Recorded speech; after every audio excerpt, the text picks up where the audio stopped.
absolutely passionate about working in watercolour. I've written many books about my love for working in this medium, and they have been published in Russian, Chinese, Spanish and Italian. It's one of those things, it's an area I've loved since I was a child, painting with colour. And let's face it, there are many, many colours on the market. And as artists, we all want to be different. Well, over the years, I've strived to find new ways of bringing my watercolours to life in my paintings so that I can make them look unique. And I'm really delighted to say that I've got a new collection of colours that I'd really love to share with you.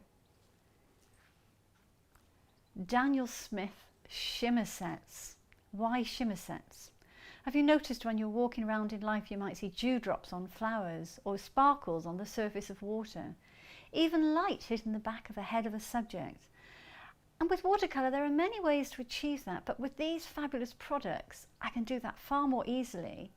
And the effects are so subtle, sometimes nobody really knows exactly how I've gained the effect. I'm talking about the Daniel Smith Shimmer Sets, in fact the Jean Haines Shimmer Sets, which I'm very excited to tell you about today. I'm now going to introduce you to my way of working with these fantastic products. Okay, so today I'm introducing my Daniel Smith Shimmer Sets, but before I show you the product, I'd like to show you these three paintings. Why did I want a shimmer set of watercolours? Well, I think these paintings are quite a good example. This is a painting I did of a peacock.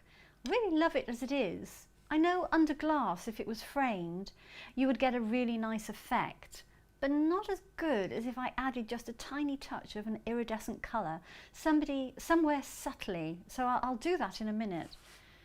This is a really pretty dragonfly hovering, I should say, above a rose.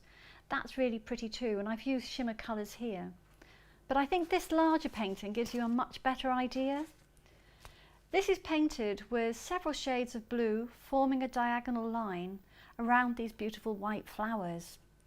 In the white flowers I've actually got some shimmer shades. I've got iridescent ruby here that gives a beautiful subtle effect. And excitingly, if you come down to this direction, there's a very subtle effect of iridescent electric blue. This colour has to be seen to be believed. It's absolutely magical. It's very vibrant, and at first you don't notice that shimmer. It's very subtle, but it lifts the whole painting in a way that ordinary watercolour shades can't quite reach. So let's have a look at the products themselves. So I'm introducing my Daniel Smith Shimmer Sets, and they are absolutely fantastic. I will point out it was very hard choosing just 6 colours, because if you look at the Daniel Smith range of shimmer colours, they are wonderful. You have a mix of iridescence and you have a mix of pearlescence, and they can all be used on their own or mixed with other shades from the Daniel Smith range. I've chosen these 6 because these are colours that I use all the time, but I'm constantly experimenting. I want to talk you through the range and show you how they work. We have iridescent ruby. This is wonderful for adding subtle shades to white subjects, white dogs, white horses, white flowers, or any subject for that matter. Iridescent electric blue, I cannot live without this colour. It adds so much punch to all of my work. Even in unexpected places like buildings of Venice, etc., it really does pack a punch. Iridescent Aztec gold, who doesn't like gold? This is a beautiful shade. Iridescent Topaz is a little bit different, but I'll show you why I love it. I add it on top of foliage. It acts as though there's dew or there's water, morning mist just hitting my flowers. It's actually really nice. Pearlescent White, very useful because you can add that to any shade whatsoever, or use it as a glaze on its own. This one is actually a very valuable product. And Iridescent Copper. I love orange and ginger shades, so this is perfect for me. I add it to all my golds, quinacridone gold, Aussie red gold. It's just super, so you can add that on its own or add it to another shade. Now I'm going to squeeze the product out of the tube and show you what they look like. I like getting an old scrap of paper for this, and I do this with all my shades. We start with Iridescent Ruby. I would like a necklace made with all these colours. I think that would be fantastic. So that's that one. Iridescent Electric Blue. Everybody falls in love with this one. Just leave the top off there a minute. Iridescent Aztec Gold. Beautiful name. Oh, isn't that gorgeous? You can already see how you could use that. That's a fabulous colour. And you might think you'd be painting a normal subject like a horse, for example. You could add this on top of the horse for the sheen. Iridescent Topaz. I love the name of this one.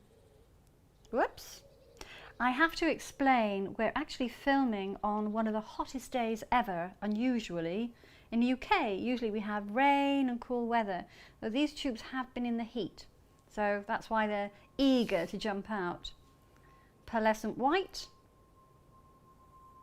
I get through these tubes very quickly actually. The Pearlescent White can be added to all of these other shades, and then you get even more shimmer. I like to use these colours in a subtle way. I don't want to overdo it, but at the same time I want them to be seen. You can use them as much as you like. I think when we get something new though, there's that temptation to go nuts with them. A nice subtle use is much better. You say more, or as the saying goes, less is more. And I love the iridescent copper. Now if I'm actually looking at these colours, my brain is choosing my favourites. The electric blue, gorgeous, and I love the Aztec gold, that's fantastic. And I love the copper too. That sits on top of brown shades beautifully. This I can use with anything. This is the colour that surprised me quite a lot when I first started putting this set together, because I can use that in so many ways, as I said earlier, on foliage, but it mixes well with other colours. So now I've got a dot of each of the colours, I want to see how they move. And some of them are not going to move as quickly as usual watercolour shades. This is something you get used to. It's purely the makeup of the product. I wet my brush. I'm going to put a little track of water on each. I'm not expecting to see much from the white one on white paper. That's better if you've got a darker background.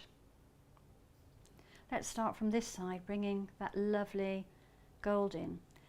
Actually, for a shimmer shade it moves really well, but you only see the sparkle when it's dry. You won't see it so much when it's wet. I'll leave the white for a minute. This one might be a little bit harder to move. I know this because I've used it quite a lot. I tend to pick up quite a bit of product and move it to get that going, but I'll show you how to get that going on a subject rather than just here. So we'll leave that for a second.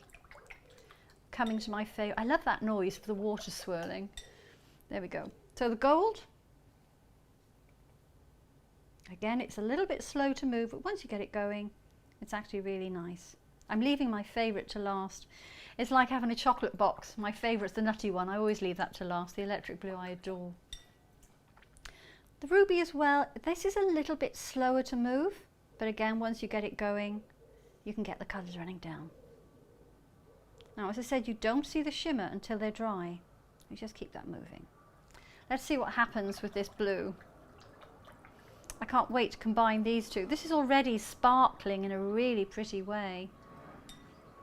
You see, they're nothing to be frightened of. They're not like a highly glitzy product. They are subtle, so you can use them with your watercolours. That is the whole point. And then we've got this that is electric. Oh, I love this. Imagine kingfishers in that colour. Oh. And if you put this with a yellow, oh, it's just divine. Gorgeous product. I want to paint now. I'm here to tell you all about these lovely shimmer shades, but every time I use them I just want to stop and I want to go and paint with them. They're just so beautiful. And this you won't see very much because it's white on top of white paper. But I can take some of that and I can drop it into the blue, the gold. Whoops, I had some blue on my brush there, that was a bit silly. I can pop it into the green, I can pop it into the ruby and just let those shimmer. We'll just get rid of that. I shouldn't have done that one. Look what's happening here. And these effects get heightened when they're under glass. So I'm just going to move that to one side a minute. We'll let those dry. Here is another way of using these shimmer sets. You can take each individual colour and you can mix them with other shades on the Daniel Smith range. For this experiment I've taken Iridescent Topaz. Okay, I've fallen in love with this colour. You can see it's a really subtle green and it's got hints of gold in it. Now I love Daniel Smith Undersea Green and I love Daniel Smith Cascade Green, but so do many other people, so they might be using them too. And I've discovered a sneaky little way to make these colours look a little bit different. So all I do, I've got colour on the paper. This is the Undersea Green. There we go. Let's take a little bit like this. And I take a little bit of the topaz and I drop it in. And I just let that colour mix into the green. I don't try to touch it, I just let it swirl in on its own. And as it dries, it gives me a completely different effect. If you let watercolour work on its own, it's magical.